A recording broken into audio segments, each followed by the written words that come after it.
Live in the studio. We are about to shoot the Tax.Pro show. If you want to stick around, we're going to cover some topics. We're going to talk a little bit about some things that you don't know with regard to Roth versus traditional, things that the secrets the pros won't tell you. We're going to talk a little bit about the new 2026 W-2 form. So that's going to be cool. And if you've got some questions or comments or want to jump in, feel free to place them on here, and I'll do what I can to get you an answer. So glad you're here. And here we go. Yes. I'm going to move this. That's okay. Yeah, no, that's great. Cool. All right. All right. So we will talk, or let's do an interactive segment. So you can ask the audience to leave a comment if they have a question related to Roth versus traditional. Maybe the question could just be, hey, are you planning on utilizing Roth or traditional or something else, or nothing? Tell us what you think. Maybe. Okay. We've done a clapperboard. Let's do an intro, outro. We'll do pictures, and then we'll do some social media reaction videos. I have those ready as well. We're going to do intro, or do you want me to do interactive? Let's do intro first. Okay. Hey, it's Josh with the Tax.Pro show. I'm glad you're here today joining in. I'm an EA with over 20 years experience in taxation. I'm the CEO of Knapp Business Solutions, kind of our family of companies where we like to serve and we're proactive at helping businesses. I'm glad you're here. We're going to jump into some secrets you might not have known about the Roth IRA.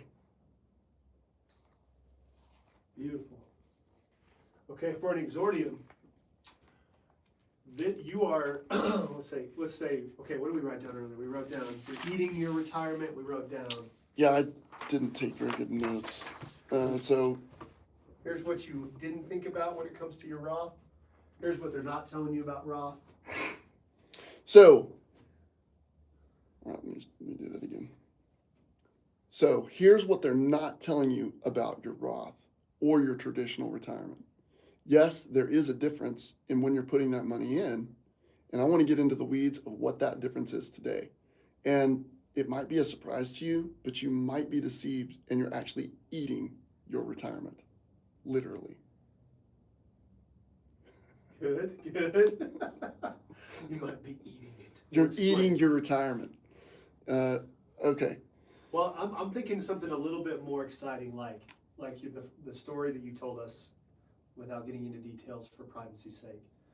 The guy who earns a lot, Yeah, thought he was doing everything right, and Okay. was all super pro Roth. Forgot this one thing. That's your exordium. all right. So let's say you're a high income earner. And so you're thinking, I want to defer because I'm paying a lot of taxes now, and my goal is to pay, I know I'm going to pay less taxes in the future. Well, let me tell you something about that. My dad founded our company in 1984. The cool thing is I got to watch his clients walk all the way through that process, and then I got to walk with them at the very end into their retirement. And one thing that is very true is that they actually earned more money in retirement than they thought, than they expected. And so deferring might or might not. For an exordium, maybe you could do something. Shorter. Yeah, just say, hey, are you, you could even say this, because Roth is a big thing for very smart people, including us. We love Roth. Hey, are you investing in a Roth? Excellent, we love it, but you probably don't know this one thing. Are you putting your retirement savings in a Roth? Awesome. You probably don't know about this one thing that's going to be critical later on. Let me try again. If you're a pro Roth guy, good for you. But let me tell you a secret that none of the pros talk about. This is the stuff that nobody knows, and it's why you are smart with the Roth. You said you're a guy. Don't want to limit it Taxpayer. to just males. Yes. Yeah. Let me think about it for just a minute.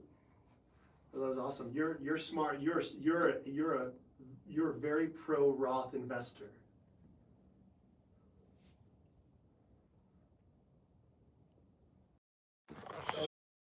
I may have stopped, it looks like. Sorry about that. I had a phone call. That's is weird. I thought I was on Do Not Disturb. Oh well. We're back. Glad you're here. Okay, let's get into it. So the first thing that I want to talk about is a couple of assumptions with regard to this calculation. So assumption number one, we're going to assume if we look at the S&P 500 index fund, it's averaged 12% since 1926. This is 2026. Now, if you do the math, that's 100 years. It's averaged 12% rate of return for 100 years. I'm going to stop for just a minute. I'm a little bit worried because we keep hitting the red on the audio. Am I?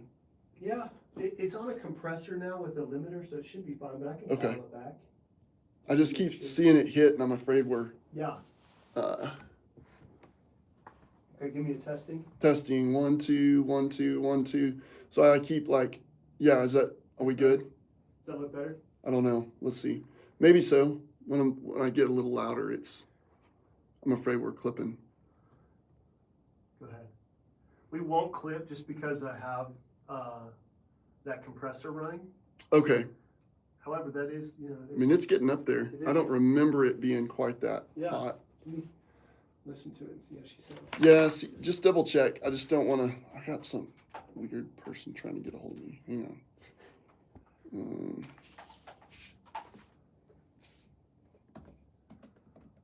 Give me a few testing. Testing 1, 2. Yeah. Testing 1, 2, 1, 2. Sorry. If you're on the live stream, welcome. We are shooting our episode here, and we're kind of working through it, but we have a little bit of an audio thing we're just trying to adjust, so bear with us. If you do have a question and you want to, throw it into the comments.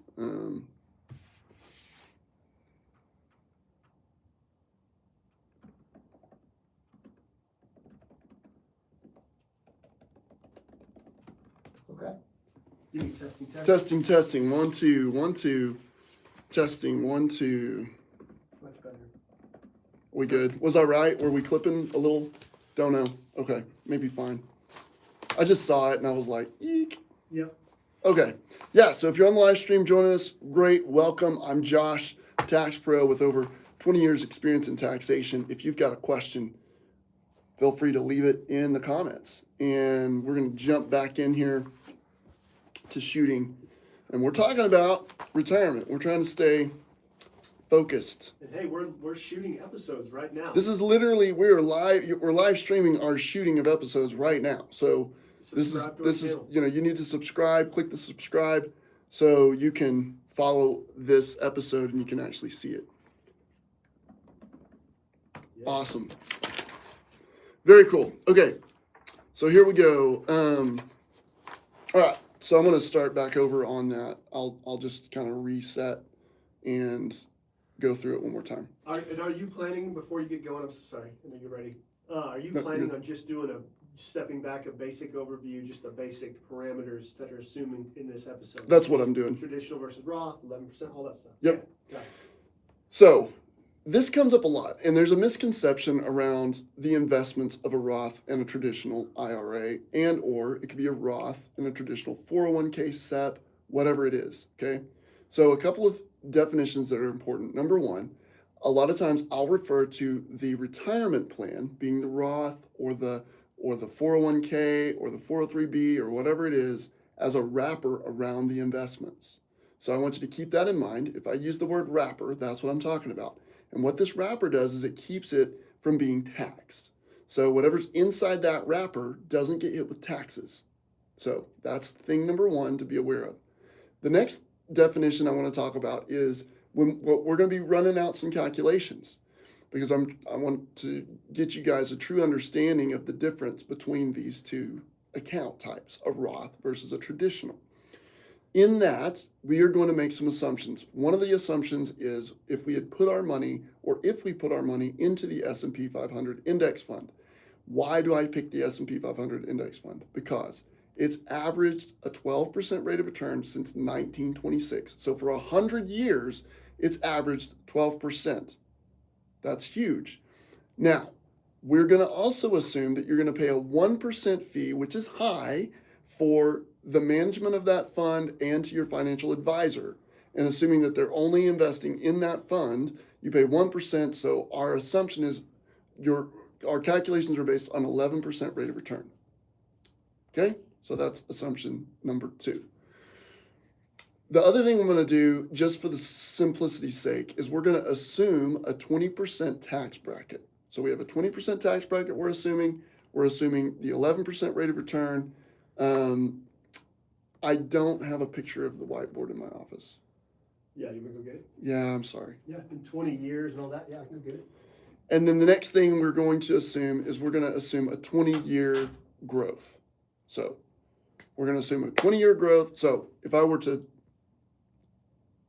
say it one more time in very simple terms, 11% rate of return on the investment, 20% tax bracket, we're going to assume this money invested over 20 years, 20-year growth, and then we're going to look at the account balance. So in this, we're going to start with an account balance of 0, and we're going to go from there, and we're going to look at what the difference between the Roth and the traditional and what that looks like as soon as Josh gets back. So if you're joining us live, welcome, and if you want to leave a comment, please do so.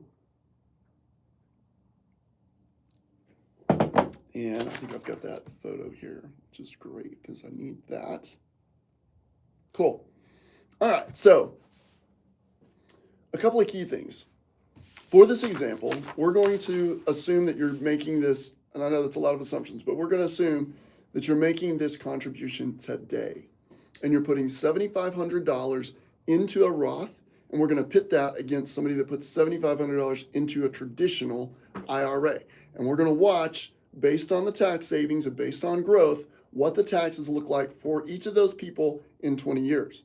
We're not assuming that they do it over and over and over again. We're just assuming one-time contribution right now and what that would look like in 20 years from now. So, Quick pause. I'm going to move position just so it looks a little bit better for these guys. no, that's great. The other thing that I'm wondering too, because I didn't actually write down your numbers. I have my numbers on this board, Okay. which sucks. So can you Do do you mind running that, or can you recall that, and I can write down Remind me what numbers. because I could only do 5,000 and Oh, right, 10,000, right. not 9. So I did. Hold on, let me see if I can get to where I need to get where I can edit this. Oh.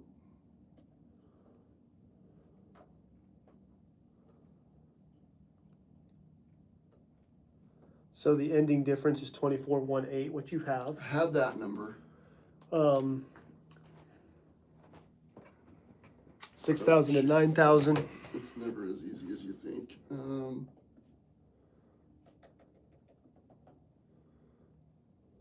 Give me just a minute. Let me pull this up here. What's the name of that file? It's a movie. Okay. Well, So 6,000 is, anybody got a pen? yeah, right.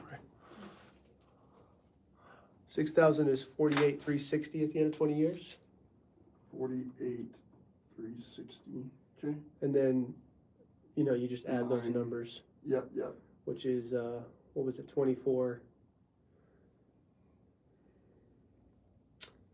It is, Like,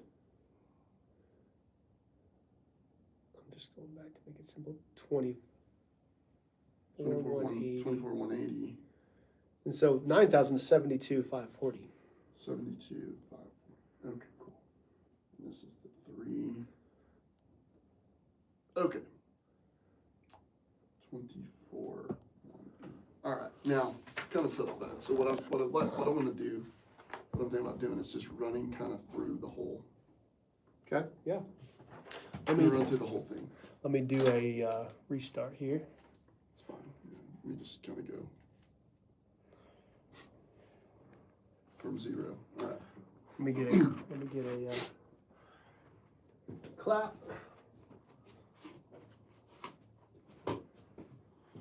This is what happens. The real work of recording. I love it. I'm going to do it all over again and make it better. Make it better. Okay. Hey, thanks for joining us. I'm Josh, an EA with over 20 years experience in taxation, the CEO of Knapp Business Solutions, and you are watching the Tax.Pro show. I'm glad you're here. We are going to dive into the difference between the Roth IRA and the traditional IRA and why you should do the Roth. I want to set up, before we dive into all of the details here, I want to set up kind of some specific differences between these two and some assumptions that we're assuming. So you may hear me refer to a thing called the wrapper, and a wrapper is something that's wrapped around your investment. In this case, we're going to make an assumption that the investment is the S&P 500 index fund, and the reason we're doing that is because it's averaged 12% for 100 years. With that 12% average for 100 years, we're going to assume a 1% fee that you're going to pay to your financial advisor and for the fund to manage the fund. So we're going to assume an 11% rate of return. We're also assuming a 20% tax bracket, and we're going to assume that we have a 0 account balance. So we're starting the investment today for the first time. So the question comes in, and it looks like this. High income earner, and they don't ever put any money into Roth. Even though they have the option to do a Roth 401k, regardless of their income, they're still not putting money into the Roth. The question is why? Well, their argument is simple. Their argument is, well, I don't want to put the money into the Roth because I want to defer taxes today, because in the future, I know that my tax bracket is going to go down and I'm going to pay less tax. And I want to try to dispel some of the fallacies around that. Although it is true for today, we like to think of whole life focus, and we like to think about what's best for you. And in doing this for over 20 years, and it being a second generation, I had the privilege of watching my father's clients get to the point of retirement and find out that they actually ended up making more money in retirement than they made in their working years. Because whenever you invest and you save, and that money grows, believe it or not, you can actually have a big increase, and taxes change over time. Inflation is also a big effect on this. So let's talk about inflation for just a minute. If the US has an inflation rate of 3%, which is, we've averaged 3 to 4% for the last 50 years. That's kind of what the Fed shoots for. If we average a 3% inflation rate, in 23 years, the value of the dollar cuts in half. So $1 goes to 50 cents, not the wrapper, although it would be cool to have him on as a guest. But it actually cuts, $1 is now only worth, the buying power of $1 goes to 50 cents. So with that being said, what we want to think about is, if you're sitting there and you're like, well, I make $100,000 a year, but at retirement, I'm only going to need $6,000 a month. What is probably not in your equation is inflation. And it wouldn't be $6,000 a month. It's going to be more like $12,000 a month if you retire in 23 years or 20 years approximately. Ouch. $12,000. Well, that's more than $100,000 a year, right? Everybody say yes. Yes. Yes. So if that's true and you're used to paying tax at $100,000, with inflation, you're actually going to be paying tax at a higher rate on that same money. because the money doesn't go as far. It's got to be double the money. All of that being said, we're going to get to the heart of the difference between the Roth and the traditional. And I want to preface this by saying one important thing. If the Roth were that big of a tax advantage, do you believe that Congress would vote to allow people to use the Roth? That's the question. Think about it for just a minute. If it were that good of a tax savings, would Congress say, we're fine with everybody going to Roth? The answer is, you're truly consuming the difference between what you're investing in the Roth versus what you're investing in deferred.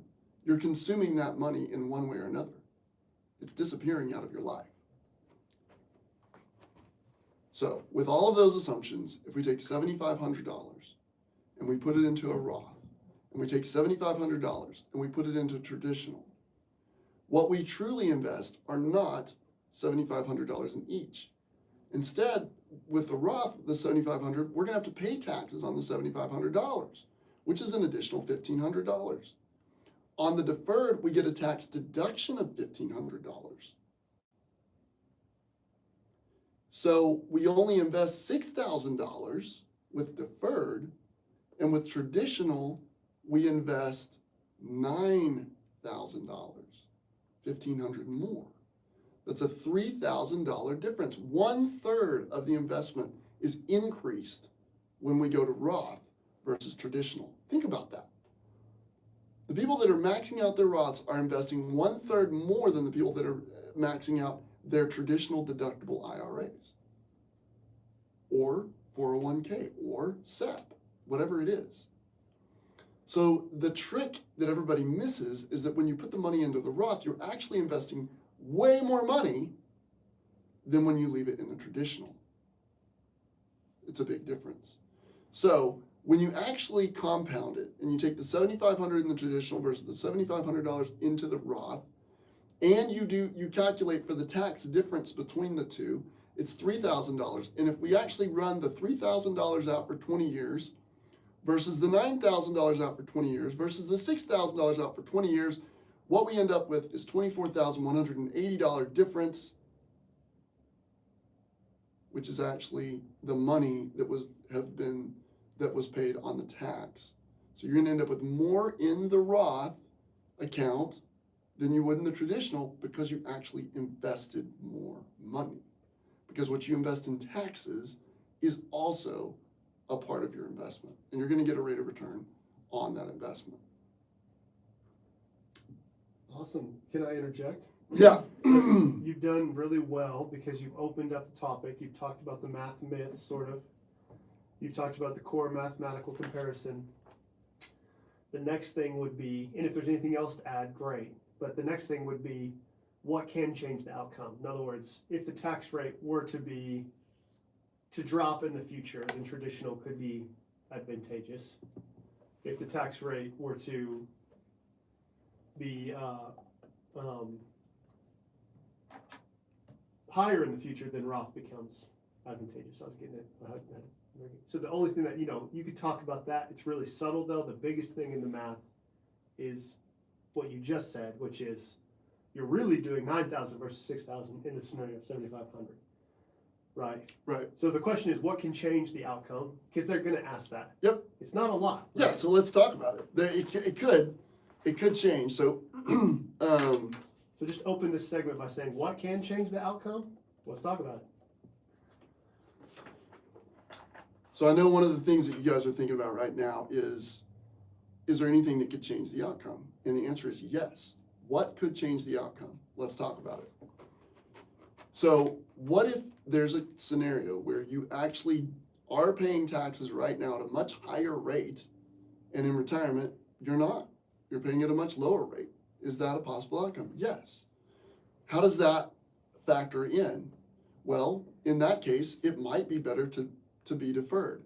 And here's what we don't know. I can tell you this, Congress, who created the law, is not worried about this. And the reason they're not worried about this, I think, has a lot to do with inflation and how much they control with what's happening with those markets. It's not a concern for them. It probably shouldn't be a concern for you. However, in the event, right, in the event that you are paying a super high tax rate, you defer, and then when you're pulling that deferred out, that is a much lower rate, tax rate, you could come out better in that scenario, theoretically. It's definitely possible. One thing that everybody fails to acknowledge or recognize that's doing deferred, and most of the time they do this, it's not intentional, they have not lived through it. I have thousands of clients, I've worked with thousands of clients. Never have I had a client that walks into my office and is like, yes, I got to do my required minimum distribution. Like, that never happens. Instead, they're like, what am I supposed to do now? The government's making me take this money and I don't need it. I don't want it, and I don't want to pay taxes on it. So there's this penalty that you get whenever you're in deferred. And that is that the government's fine with this plan as long as they control when you get your money. With a Roth, they already got their money, so they don't care. You can leave it in there forever, as far as they're concerned. They already got the tax dollars on it. But on a traditional, they have not. You deferred. So they're going to control when they get your tax dollars. And they're going to demand that you pay it. Right now, when you hit 73, you're going to pay the piper, so to speak. You don't have a choice. Love it, love it, love it. And we're gonna put the calculations up, like Yeah. that'll So really help express it, because it's hard to just understand it talking, but it's gonna be great. Yep. Okay, next question. Comparing. Okay, and again, this is gonna seem repetitive, but just keep saying it. Compare where you pay taxes. So, the location of your tax payment, so to speak, the front end versus the back end. Most people incorrectly assume that Roth always wins. Why? So you could. This is just a way of communication hack. Tell the people, Okay. where So- are you paying taxes? All right, so the key between the traditional and the Roth, really the only difference between the two is the timing of when taxes are paid. That's all we're talking about here. With a Roth, you pay your taxes up front. You don't pay them later, you pay them today. And then you get tax-free growth on the Roth. With traditional, you're gonna pay your taxes, you actually get a tax deduction today, you're paying less taxes in the current year. But whenever you pull that money out, every time you pull that money out, you've gotta pay taxes on it. All of the growth is taxed. So it really comes down to a timing issue with regard to taxes on the different types of accounts. And this is a big thing that's a misconception among literally most Americans don't know that one fact. The difference between Roth and traditional is the timing of the taxes, when you pay the taxes. When you do a Roth, you're not just investing the money in the Roth, you're also investing the money you're paying in taxes on that money, because that money is being taxed today, not when you take it out. And then you get tax-free growth after that. So that could be one big advantage. If the market outperforms 11% and you get a 20% rate of return, then you've got a much better chance of coming out better with the Roth, because you'll have more growth and it'll compound more than our assumptions. Perfect. Okay, next point. People in lower brackets earlier in their careers can benefit from Roth because they're taxed at a lower rate, as opposed to when they're older, they'll be at a higher rate. Yep. So break that down. Higher earners near peak income may benefit from a traditional because they'll defer taxes to years when their bracket might be lower, right? Yeah. So just break that down. Yeah. And how realistic is that? Yeah. I don't think it's realistic, but That's what people think, though. So yes. So say that, and then kind of educate them. So people believe that when they're early in their career, it makes a lot of sense to invest in Roth. And I totally agree. I would say throughout your entire career, it makes sense to invest in Roth. But definitely, for sure, when you're a lower income earner, you want to invest as much money as you can into that Roth IRA. As you get older, most people believe that when your income is high, it makes more sense to defer. So you defer it, you defer it, you defer it, so that later on, you'll pay less tax today, and later on when you pull the money out, you'll be in a lower tax bracket. That's the theory, okay? But I argue there's some problems with that theory. Number one, in a sense, you're cheating yourself out of additional dollars to invest. So here's one thing you could do to overcome that.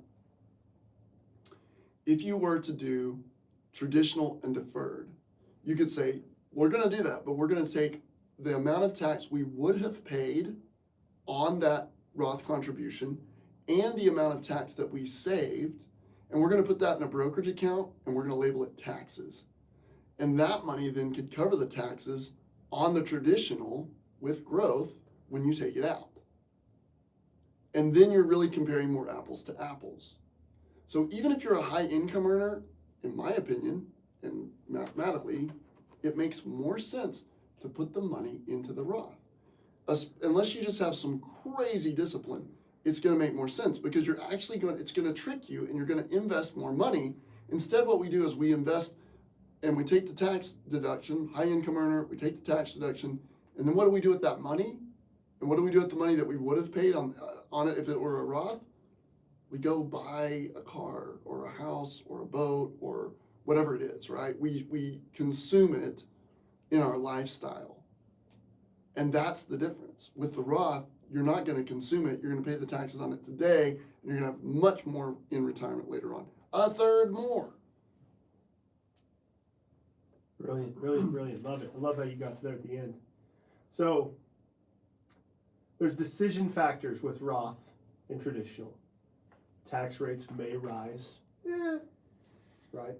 Mm-hmm. Tax rates may lower. Contribution limits and timing, and then marginal and effective brackets. It's kind of all repeating what you've said. Well, and this is how people think, right? I want to say one more thing. Yeah, I gotta adjust pants here. Mm-hmm. I'm gonna say one more thing that I think is critical, and this is what people are missing. Whenever they say, well, I'll be in a lower bracket later because I'm a high income earner today, and this is what they're missing. They're missing the inflation factor on their money, because today their dollar is worth double what it's going to be worth in 23 years. So yeah, they may be paying tax at a higher bracket, but to make the same income in 23 years, they have to double their income, which would what? Double their taxes. So it still doesn't math, even if you're a high income earner, to not put in Roth. It just doesn't work. It's much smarter to put it in the Roth and let it grow tax-free. Now, back to what you're saying. Sorry. No, I love it. That's great. So this is, again, these are common things that people think about this. Decisions between Roth and traditional, and how I'm thinking about it. Tax rates will rise. So Roth would make sense in that sense because, I won't be paying tax when they've risen. Or the opposite. Traditional would make sense if I think that tax rates are going to go lower. That's right. So yeah, it's a great point. So if we talk about tax rates, and if I ask you a question, what do you think is going to happen with our taxes? Do you think they're going to go up or they're going to go down? Everybody's going to say up. I mean, I don't know anybody that's like, they're going down. No, they're always going up, right? And I'll actually go a step further and say they're actually going up at a greater rate, even if the tax rate goes down in percentage, it's still going up because inflation is kicking your butt. So it's still going up, and it's going to be going up. And there's no way I don't think that trajectory is changing anytime soon. They're going up. We can all agree they're going up. The lowest tax rate that we have right now is today's tax rate, regardless of the bracket that you're in. It's a myth to believe that later on it's going to be cheaper. It is not going to be cheaper. You're only saying that because you're not calculating inflation. And did you say that every 23 years your money cuts in half? Okay, good. Yeah. We got to like a couple of times every episode. Okay, contribution limits and timing. So just just repeat yourself here. The key that I love about Roths, and this is speaking for you, is that you're contributing more right now. Because you're not only paying into a balance, so to speak, but you're also paying that tax bill, as opposed to traditional where you kind of took that savings and spent it somewhere else. Yep. So 7,500 turned to 9,000 with a Roth because I paid the tax and the 7,500. Just break that down again. And Okay. the issue comes down to that, because that's your thesis, is contribution limits and timing. Okay. All right. So if we're going to put $7,500 into the Roth, our true investment, if we assume a 20% tax bracket or 20 cents on the dollar in tax is what we're paying, our true investment is $9,000. The 7,500 plus the income tax on 7,500, 20%, which is 1,500, which is $9,000.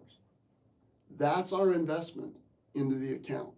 No, 7,500 actually went into the account, but you invested the other 1,500 in taxes when you put the money into the account. And so you're gonna, the growth on that account, that tax-free growth, is your return on that investment at the end whenever you're trying to pull the money out. You don't have a required minimum distribution on a Roth. So when you get to 73, you can leave it alone and it can keep growing. And you can keep working, or you can be retired, or you can do whatever you want. But you don't have those same options. Now, on traditional, you put 7,500 in, but you take a $1,500 tax deduction on that 7,500, which effectively means you only invested $6,000. So the difference between the $6,000 and the $9,000 is $3,000. And if you do traditional, you're not investing that $3,000. You actually are using it. Wherever you're using it in your life, you're using it. And that's the danger of the traditional versus the Roth. With the Roth, you're going to save more dollars today, and it's going to impact your future far more significantly than the traditional. Very well said. Very well said. Okay. And you've got some people engaging with you on YouTube a little bit. Oh, nice. We have someone said you also get to calculate the 90% of $1 trillion that must be paid to the ultra rich. So there's that. Okay, next segment. Tax rate will decrease argument. Someone earning a higher income. We kind of already went into that. No one, like if they're in a lower bracket when they're older, they might pay less taxes. That would be a reason to maybe do the deferred. But we So kind of talked about that. one thing that I will say, when it comes to brackets and older, so let's talk through this for 1 second. If we are in a traditional and deferred, which this is what's funny, because this is what cracks me up about this whole argument, and saying, well, I'm going to defer today, and then later I'm going to have a lower tax bracket. Okay, sure. The money that is coming out at 50 cents on the dollar value of today's dollars, okay, because of inflation, assuming 23 years. It could be 46 or 66 years, depending on when you start putting that money into that retirement account. So it could be 2 or 3x, right? It could be 25 cents on the dollar when you put it in versus when you're taking it out. Hopefully I didn't lose you. But here's what's important, and here's what I'm telling you. The only way to guarantee a lower tax bracket when you're older, or I would say not the only way, but one of the ways to guarantee it is to put the money into Roth. Because if you had, let's pretend that the only money you had invested was in a Roth, no other savings, no other money, all of your money was in the Roth. And then you get to retirement and you get Social Security. Your Social Security is not going to be taxable because your money coming out of the Roth is not taxable. And so you then have control over your tax bracket. And guess what? If you have no taxable income from the Roth and no taxable income from Social Security, guess what we have, folks? Zero tax bracket. Versus if you defer and you get to age 73, you have that RMD, required minimum distribution. When you take that money back out, it's taxed. And guess what it's going to do? It's going to trigger your Social Security to be taxable. So you are going to pay a higher tax bracket when you take it out if you defer. Guaranteed. Very good. It's just a myth. I mean, it's Yeah, funny. It but is, yeah. Is there a reason to have like diversification? Is there a reason to have a Roth and a traditional? Yeah, I don't think so. I put everything in Roth if you have the choice. What I would say is this: if you are heavy in deferred right now, okay. So I'm going to talk to the people that put all their money in deferred and they got $1,000 or nothing in Roth. What do I do? And let's say your balance is pretty good, $500,000. Before you convert that, you need to work with a tax pro and a good financial advisor, because you want to run out the scenario of when it makes sense to do that conversion, because you're going to pay the taxes later on, and you've already eaten that savings that you receive for the most part. Most people have already consumed it, so the money's gone. They don't have the money to pay the tax to convert. We could convert, and we could convert small amounts over the next several years, and we do that as a tax strategy. But you've got to be very careful and very intentional, because you can get yourself into a bind. What I would tell you to definitely not do, this is on the stop doing, your stop doing list. Do not use money in the fund to pay the tax on the Roth conversion. Don't do that. If you're going to pay the tax on the Roth, you need to do that with saved money on the side. Don't touch the balance. Because if you do that with the money that's already in the fund, you're effectively even saving less than what you saved originally. So that's not a good plan. Love it. Should you feel guilty if you haven't done exactly what Josh Knapp has said? No, you should not feel guilty. The fact that you have savings, retirement savings, is huge. Matter of fact, I don't have the stats in front of me. We could pull them up. Average account balance. I watch this stuff all the time, and it is wild. Average retirement savings balance by age. On average, the 35 to 44 median is $45,000. 45 to 54 is $115,000. 55 to 64 is $185,000. And 65 to 74 is $200,000. If you beat any of those categories in retirement savings, you're on the right track and you've not screwed anything up. If you don't beat any of those categories, don't fear, don't panic, right? Don't form an LLC. Step one, and that's an inside joke. If you have not followed me very long, you'll hear it. Step one, though, is to make sure, number one, I would walk you through the Dave Ramsey baby steps. So save $1,000 baby step one, emergency fund, little baby emergency fund. Step two, list your debt smallest to largest, pay them off with the smallest balance first to largest. Step three, save, get a 3 to 6 month emergency fund saved. 4, 5, and 6 we work together, but baby step 4 is when we start saving 15% into retirement savings. And regardless of your age, it's not too late to start. The way I like to say it, and a buddy of mine running, we talk about this. And I always ask him, because he's a little behind on retirement savings, and it's okay. And I tell him, I say, hey, when is the best time to plant a tree? And we're running through this neighborhood, and there's these big, big, beautiful trees. And he's like, I don't know. And I was like 50 years ago, right? And I point to the large trees. When's the next best time to plant a tree? He was like, I don't know. And I was like, today. Right now, today is the next best time to plant a tree. So that's what I would encourage you to do. Plant your tree today. Even if you feel like you're late to the game, planting it today is much better than not planting at all. If you don't ever plant a tree, how can you ever expect shade? Yeah, I think we just kind of touched a little bit of I don't know, but you just became a different person on camera when I framed it in, hey, let's encourage our audience. Mm-hmm. So I'm gonna start framing questions a little bit more. That was awesome. Yeah, I love that. Good. Okay, real quickly, you did say this, but actually, having listened to you all day, which is awesome, didn't catch it. So just reiterate it. Required minimum distributions are only in traditional. Huge deal. That's a huge deal. Yeah. So, all right. So let's talk about required minimum distributions, or RMDs. If you have a Roth, you are never required to do an RMD. It's not a requirement. Why? The government already got their tax dollars when you put the money into the account. So they have no vested interest in you pulling the money out of the account because they're not going to get anything for it.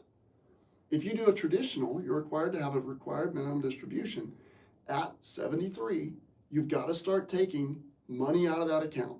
And the government dictates it and tells you have to do it. For all of you out there that hate paying taxes, you're going to hate this when you hit 73. I'm just telling you. Trust me. Avoid the RMD by doing a Roth. So good, because it's taxable events at the RMDs. Yeah, so why? Okay, so the RMD, the reason there's an RMD, required minimum distribution, is because the government wants their money. You can only hold their money for so long until they're like, nope, now you got to pay the piper, you got to pay your taxes, you're required to take it out. If you don't, the penalty for failure to pull the required minimum distribution is 50% of the amount that was required to be distributed. That's the penalty. So if you had a required minimum distribution of $10,000 and you don't take it, the penalty is $5,000 of that would go to the IRS. Ouch. Ouch, for sure. And if you find yourself in that situation, reach out. I've had lots of people in that situation, and I've been able to help them get around it and fix that problem. Awesome. We really went in depth. I'm excited. Yeah, That's great. that's good. I think that's it. Interactive. Okay. Hey, if you got a question about your retirement, I'm gonna No, start do over. this. Do this. Unless you have a better idea. No, I don't. So you tell us what you're doing. Are you investing in Roth or traditional, and why? Leave a comment. Okay. You tell us what you're doing. Are you investing in traditional or Roth? And then also tell me why. Just leave it in the comments below. I want to hear from you. I know you guys are watching this. I want to know what you're doing, and so we can talk about it. Phenomenal. Okay, outro, and then we'll do episode 2, and we'll do pictures and social media after that. Okay. Oh my gosh, I just realized what time it was. I am late. You are definitely late. You want to just pick up as soon as you get back? Yep. Well, gotta do an outro. I got to do an Okay. outro. Yeah. Okay. Hey, thanks so much for watching this episode. If you would do us a huge favor, like and subscribe to this channel, so it helps further our message. It gets it out to the people, and it's important. It's an